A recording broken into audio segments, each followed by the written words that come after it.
Morality, money,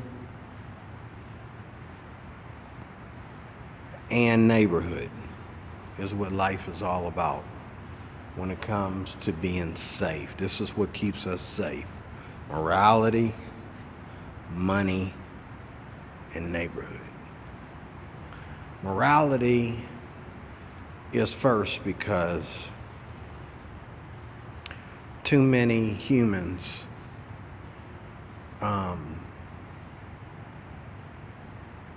make a mockery of it, and they throw it on the back burner, and they treat it like it doesn't matter. They think that morality is up to your personal taste or your personal desire, or morality can change based upon what you've been through in life. For example, if you've been through racism, that gives you certain rights to feel and act and respond a certain way to other people because you've been through something that you shouldn't have been through.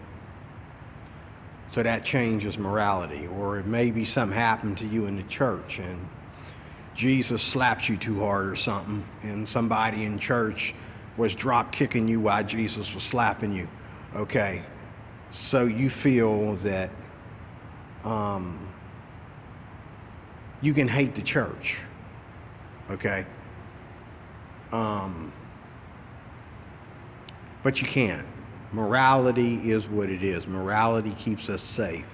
When we all abide by the same standards, when we all abide by the same principles, by the same rule, then we are safe, okay? Okay, we are safe. The Bible is our leader as far as human morality. I didn't say the morality of humans. I mean the morality of animals. I'm not talking about animals. I'm talking about humans. As far as humans are concerned, okay? As far as humans are concerned, morality belongs to God, and morality belongs to the Bible. Now, you may say that that's absurd. You might say that you disagree, but show me receipts of you being able to do better. Show me receipts of you being able to do better. Just like, for example, the whole process of, husband and wife and waiting till marriage to procreate and be intimate and all like that. Okay, have you ever tried it? Have you ever tried it?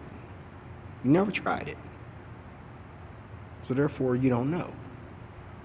Okay, you don't know. You assume that it doesn't make a difference. You assume it's just a piece of paper. But have you ever tried it? Have you ever tried to do it the right way? Okay? Because it's people that fail. It's not standards that fail. It's people that fail. Okay? Guns don't kill people. People kill people. Okay? So don't take it out on things. Take it out on the sinner that committed the crime. Okay? Morality. The other one is money. Now, as much as the Christian church, wants to throw verses of scripture at the reality of money, any man that is going to take care of himself financially and take care of other people in a world where the value of a dollar is constantly going down, okay, and prices keep going up for every little tiny thing. Nobody can make too much money. There is no such thing, okay? You can buy out Donald Trump and still be broke. Donald Trump is broke, okay? And every time somebody opens up their mouth and accuses him of something, he's broke again.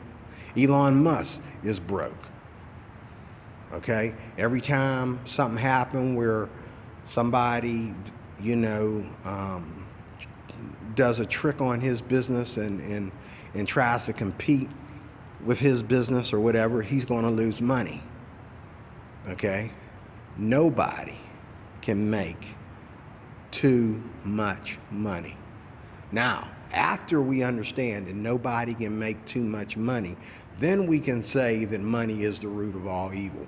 Then we can say that for the love of money, many have died and fell into destruction because of the love of money, because that's true. But yet at the same time, there's no such thing as a Christian or anybody making too much money unless you already got too much money, okay? And you're using your money to harm other people. If you're using your money to harm other people, yes, you don't deserve. It's like a gun. If you use a gun to harm other people, you don't deserve to own a gun, because you're using your gun instead of for self-defense, you're using it to harm other people. Money is the same way. If you're using your money to harm other people or to control other people and so forth and so on, okay, you don't deserve to have that money, because you're using it as a weapon instead of a blessing. Money is not a weapon, it's a blessing. Money is not a weapon, it is a blessing. That's money. And last but not least is neighborhood. All of us need to learn how to live together. This is not a white country, not anymore anyway. This is not a black country.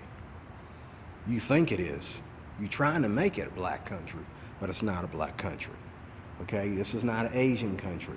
This is not an Indian country. You want to make it an Asian country, or an Indian country rather. You want to make it an Indian country. You want to make it an Arab country. You want to make it a Muslim country, but it's not that. This is a melting pot. Everybody is here, and everybody has to learn how to get along. How do we do that? Well, like I said, morality and money, number one, and number two. And then how do we get along in our neighborhood? By each other not invading each other's space. For example, okay, we can't give everything to the LGBTQ community. They can't have it all and leave us with nothing. They can't have all of our jobs. They can't have all of our children, all of our husbands, and all of our wives. Okay? You got to leave something for the heterosexual community. So stop overstepping your bounds. Stop going in somebody else's lane and invading their space. Okay? You know what I'm saying? All right? The other thing is, we can't be jealous of each other and things of that nature. For example, you know what I'm saying? You know, the whole black and white thing, and not only black and white, but other people hating on white people. Listen, whoever works the hardest or spends the most money wins. You either work too hard, you either work the hardest to put everything together and the evidence is there, the receipts are there, or you have all the money and you bought your way into everything. Either way, whether it's money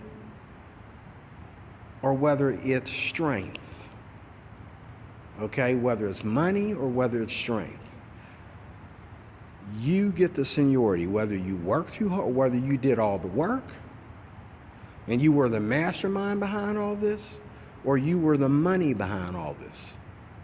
You get to pick and choose. You get to have the bigger piece of cake. You get to have the bigger house, the better looking car. Okay, that's the way it is. Some people work very hard to have what they have, and I look up to that. And other people have money, a lot of money to get to where they're at, and I respect that too, because money takes wisdom. Okay? Money takes skill. Okay? One thing to have money, it's another thing to keep money. It's another thing to make money grow legally. To make money grow legally, that's another thing altogether. Okay? So, the other thing about our neighborhood is that We got to control crime in our neighborhood. We don't put people in danger in order to keep up with an agenda. If you're having violence going on in your neighborhoods, if people are shooting each other and hurting each other and raping each other, we got wounded children and wounded women and you know, people are victims in your neighborhood. People can't walk down the street at night, okay? Stop what you're doing and fix your neighborhood. Fix your community. Just like down here in Pittsburgh. People are constantly hurting each other, robbing each other, raping and killing. Pittsburgh's starting to look like Philadelphia. And who's behind all this? Who is sitting back telling these police not to arrest people? When it's very clear that they did a crime, they're going to come back tomorrow and they're going to do the same crime, and then they're going to come back the next day. And as long as you don't discipline them, they're going to keep coming back. Mentally ill people that do crime belong in jail. Put them in the mental institutional section of the jail, but they belong in jail. If you're doing crime, you belong in jail. There's no, oh, well, he was mentally ill, he couldn't help it. Over my dead body. If you're smart enough to do crime, then you do the time, just like a kid. If a kid is smart enough to go and know how to do armed robbery and beat somebody to death or shoot somebody to death, he gets tried as an adult. It's the same way with mentally ill people. Now we got this new phenomenon where, oh, you know, if somebody's mentally ill, then we're going to take them somewhere and let them hang out there for a while, and then we're going to release them back out into the public. No, you don't do that. Also, if people are paying money for subways and buses, there should be no violent offenders on these buses and subways. And when we pay money, when we ride a bus, we pay money because we want to be safe, not because we only got, you know, $25 a week. No, we pay that money to be safe. There's no reason why anybody should be chased off of a subway train because some guy coming in there threatening people. There's no way, you know, some woman should get attacked on the subway train, and because she's 3 cars back, you know what I mean? Nobody stepped in. Nobody went and hit the panic button for her. Nobody called the police. They waited for, you know what I'm saying? There should be police officers on these subways. Now, for a while here in Pittsburgh, you know, years ago, we had, you know, there was starting to be this elevation of crime on buses. You know, people were like, all these bus drivers were getting the crap beat out of them because the bus company was really strict about people getting on the bus and how they paid their ticket and all like that. So what they started doing was they started having police officers hanging out on some of these buses, especially the ones that were in and out of the ghettos and all like that, you know. He had to stand there for hours and then do shifts with other. But you know what? The buses were safe. People saw an armed officer there and they knew to sit down and shut up and mind their own business and leave people alone. Okay? But we should be able to go, you know, when white people move to the suburbs and drive anywhere from 45 minutes to an hour to get to work every day because they're smart. Not because they're stupid, not because they're rich, but because they're smart. Because they know that it's bad enough that you have to work in the inner city, okay? You don't need to live in the inner city and suffer its nonsense either, okay? Having a car is very important. Well, I'm busting my bridges to get one right now, regardless of how bad my credit is and regardless of what the interest payments are going to cost me. Because living in neighborhoods where there's crime all the time, especially at night, nobody is safe. You want to be behind metal and glass, okay? But there are neighborhoods, and everybody has them. Every city has neighborhoods outside the city where people can even leave their doors open, even at night. A lot of times they can leave their doors open. You know what I'm saying? You can go upstate or up city anywhere and leave your doors open. You can be out late at night, standing on the corner talking to people. You can be walking alone. You can be using a Mac machine at night. Why? Because of the attitude, you know, when criminals look at you, and it's a demon spirit, and I'll be doing a video on that. It's a demonic spirit. Like when people come around you and they see your neighborhood and they see how people treat each other and all like that, they know whether they can go into that city or that neighborhood and rain havoc or not.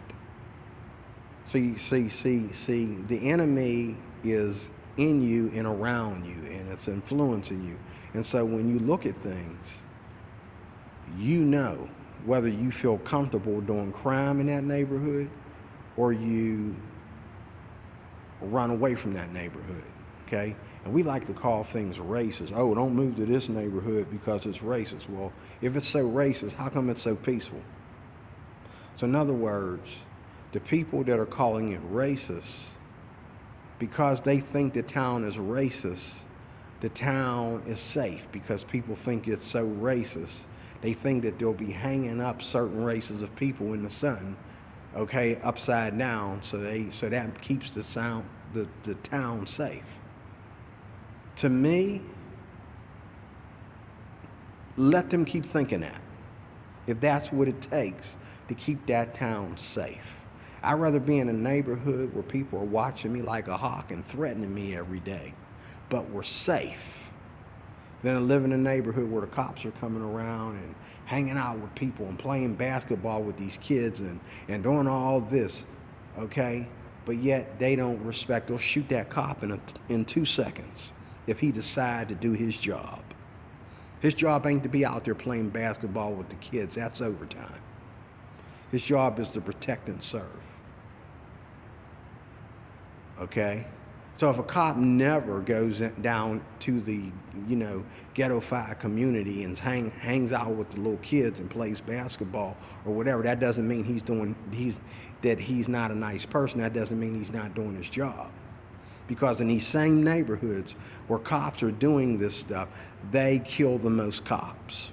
Where cops are constantly going out of their way to love their community and treat their community correctly, especially, excuse my French, in the mixed communities, in the black community. Every cop that goes out there and puts his hat down to go out there and play with the kids and make himself a pillar in the community ends up dead at a young age. He ends up dead before he retires. So if it means that we have to be somewhat aggressive to protect our neighborhoods and a little bit over-aggressive to protect our neighborhoods, even if it seems like we're racist, I'm okay with that. Because nobody should have to, make sure the coach is clear to come out of their own daggone house. And nobody should have to make sure the coach is clear for them to go in their house. Okay? Nobody should be bombarded in their house in broad daylight.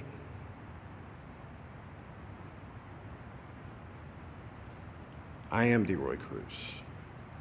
Those are the three things that keep us safe: morality, money, and neighborhood. Last thing about money is any man that has enough money to live upstate is a lucky man, is a blessed of God man. Any man that has enough money where he doesn't have to see crime every day. He doesn't have to worry about there not being enough police. He don't have to worry about the police not being there because he got his own security or whatever. That's a blessed of God man. Okay? This is why, even though money is the root of all evil, money is also the most important thing in America. Money is also the most important thing in a melting pot. Money is the most important thing in a metropolitan. We got to have individuals who make a lot of money. The more individuals that can beat the cost of living, the happier they are. So God bless you. I am DeRoy Cruz. Thank you for watching. Talk to you later.